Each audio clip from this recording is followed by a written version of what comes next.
Hello students, नमस्कार। आज हमारे इस गढ़वा ग्रुप मैथ में आपका स्वागत है।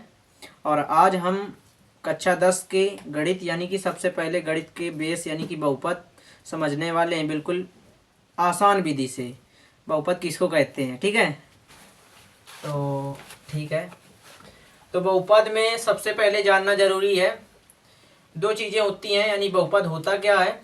बहुपद का मतलब जिसमें बहुत सारे पद हों उनको हम बहुपद कहते हैं। और इसके बाद यहाँ पे बहुपद में दो चीज़ें आपने पढ़ी होंगी, यानी चर और इसके बाद अचर राशि। चर राशि और इसके बाद अचर राशि। तो चर राशि क्या होती है? चर राशि का मतलब होता है जो चीज़ें चलती रहती हैं।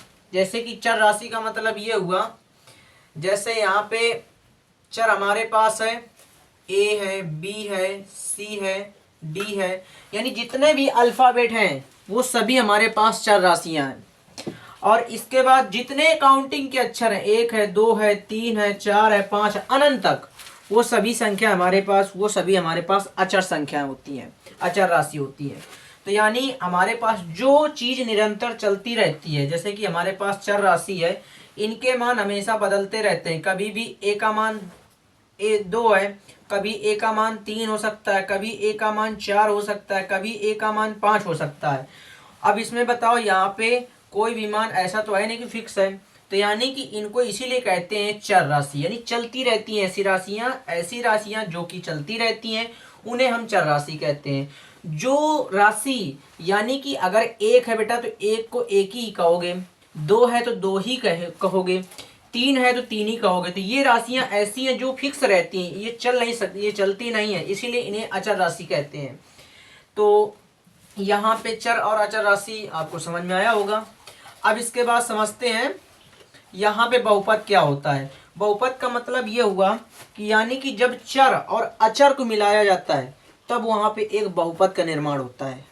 जब चर और अचर का मिश्रण होता है, जैसे मैंने यहाँ से 3 उठाया बेटा और यहाँ से हमने x उठा लिया, तो यानी यहाँ पे सबसे छोटा बहुपद है, यानी इसको हम कहते हैं रैखिक बहुपद। रैखिक बेटा क्यों कहते हैं? क्योंकि इसकी अधिकतम घात 1 है, इसलिए इसको कहते हैं रैखिक बहुपद।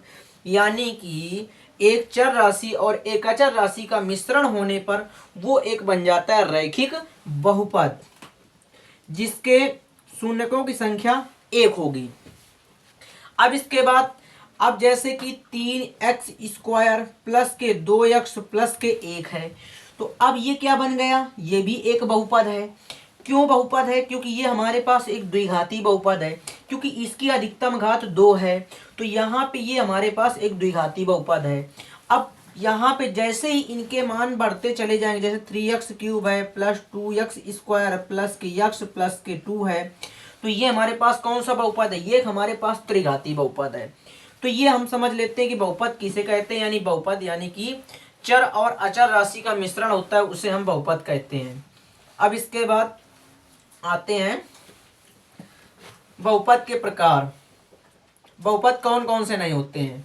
जैसे हमारे पास बहुपद है 3x² और x - 1 प्लस के 1 है। तो यहाँ पे अगर बहुपद की घात अगर ऋणात्मक है तो वो हमारे पास बहुपद नहीं हो सकता है। अगर बहुपद की घात ऋणात्मक है तो हमारे पास बहुपद नहीं होगा, क्योंकि यहाँ पे इसकी घात ऋणात्मक है। यहाँ पे माइनस आ जाए तो उनसे दिक्कत नहीं है, परंतु घात पर माइनस नहीं लगाना चाहिए। यानी हमारी जो घात है वो ऋणात्मक नहीं होनी चाहिए। कोई भी बहुपद हो, यानी द्विघाती बहुपद हो, रैखिक बहुपद हो, त्रिघाती बहुपद हो, तो ये सभी हमारे पास ऐसे बहुपद हैं जो कि हमारे पास ये बहुपद नहीं हो सकते, क्योंकि यहाँ पे इनकी घातें ऋणात्मक हैं। अब इसके बाद यहाँ पे जो अब आते हैं, जैसे कि लिख दिया जाता है x² 1/x प्लस के 1 है। क्या ये बहुपद है? तो ये भी हमारे पास क्या है? ये एक हमारे पास बहुपद नहीं है। क्यों नहीं है? यहाँ पे इसलिए बहुपद नहीं क्योंकि जब मैं इसको ऊपर लेकर जाऊंगा बेटा तो x² ये माइनस की घात बन जाएगी, तो प्लस के 1, तो यानी ये हमारे पास इसकी जो घात होगी ऋणात्मक होगी, तो ये हमारे पास पोलिनोमियल यानी बहुपद नहीं है। अब इसके बाद आते हैं बहुपद के प्रकार। तो बहुपद के हमेशा बहुपद के जो प्रकार होते हैं,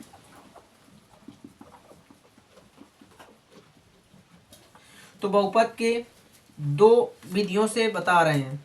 ये दो प्रकार होते हैं, यानी कि बहुपद में क्या होता है, एक होते हैं पदों के अनुसार बहुपद और एक होते हैं घातों के अनुसार बहुपद।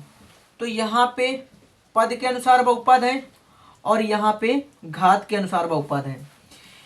पद का मतलब हो गया उनके आपको पद गिनने हैं, कितने पद हैं, जैसे कि मैंने लिख दिया 3x प्लस के 1।